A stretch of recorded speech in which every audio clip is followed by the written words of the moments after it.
Hi, I'm Hoche. Welcome to my channel. In this short video, we're going to electrically restore this absolutely beautiful Detrola Model 571 AM radio built in 1947.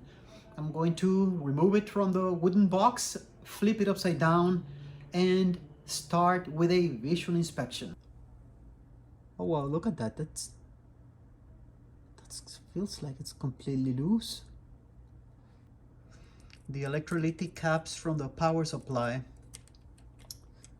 they are leaking goo. Oh, that is in terrible shape. I mean, the cap, is in terrible shape.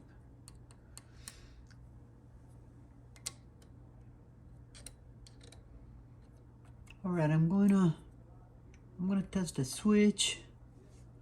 I want to test the continuity on the transformers.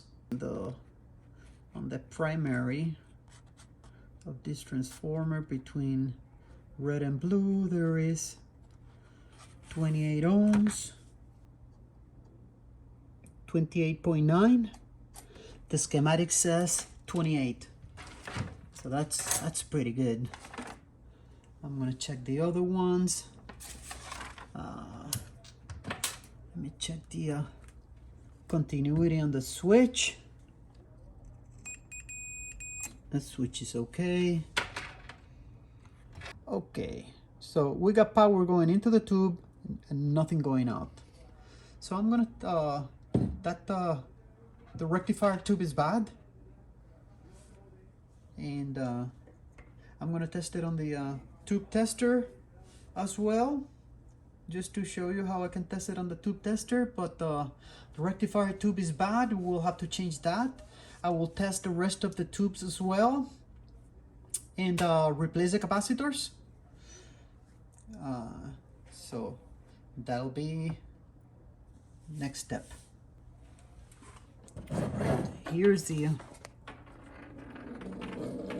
chart for testing the tube. Okay, it says filament on 35. Okay, filament to 35. Grid 0. It's closer. Okay, the grid 0. Okay. Plate 65.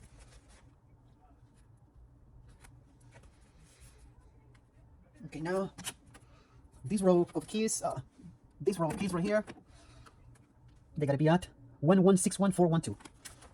1161412. 1161412. The next row, all ones. Okay, everything at 1. Okay. V and S, 2 and 1. Okay. 2 and 1. And merit 5. Merit 5. Okay. Now I'm going to check the line voltage, line up the line voltage. Okay. I'm going to insert the tube.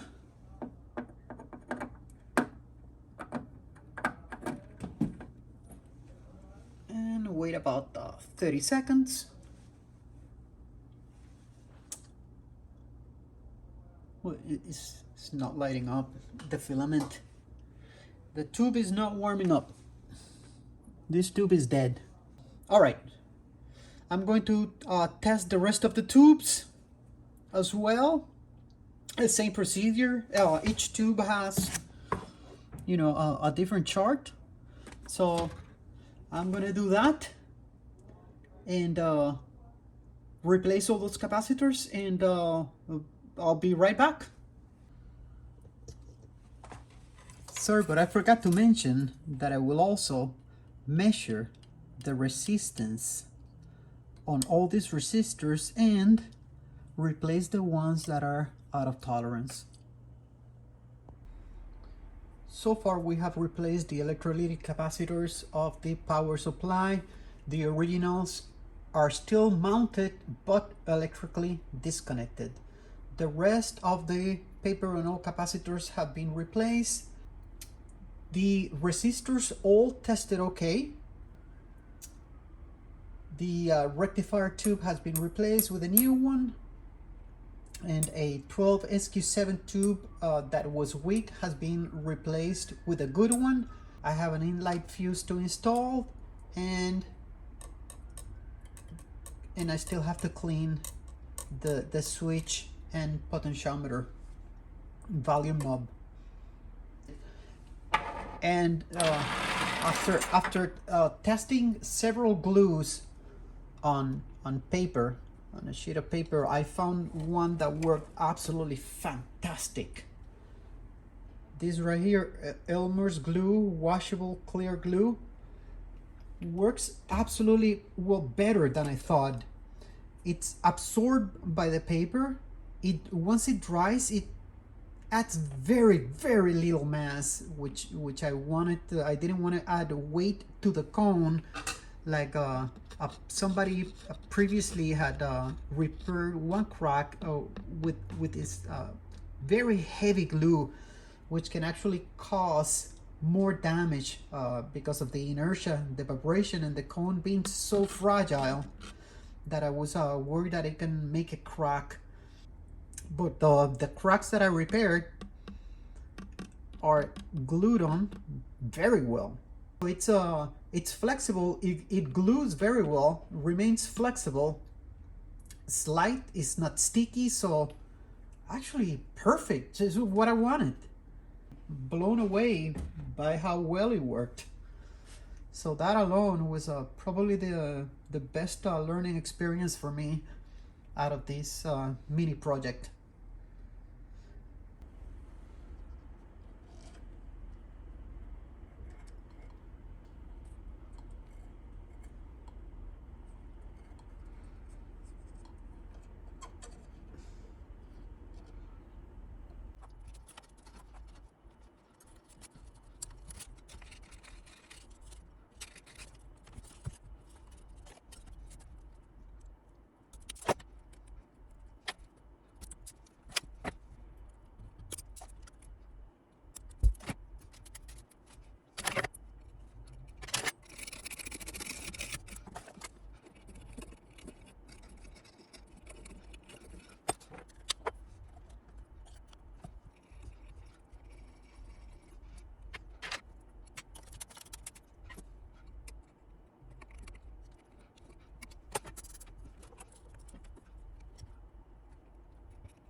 I use a zip tie to tie this capacitor to the leg, one of the legs of the old capacitor, and then I tied this one to this one so that they are not loose.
The radio is finished and I am very happy with the results. Let me show you how it works.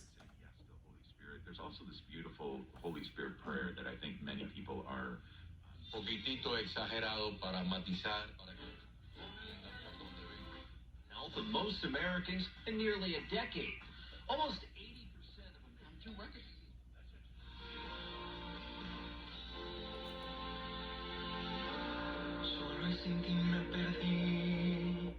I hope you enjoyed this video. If you did, please hit the like button. Thank you very much for watching.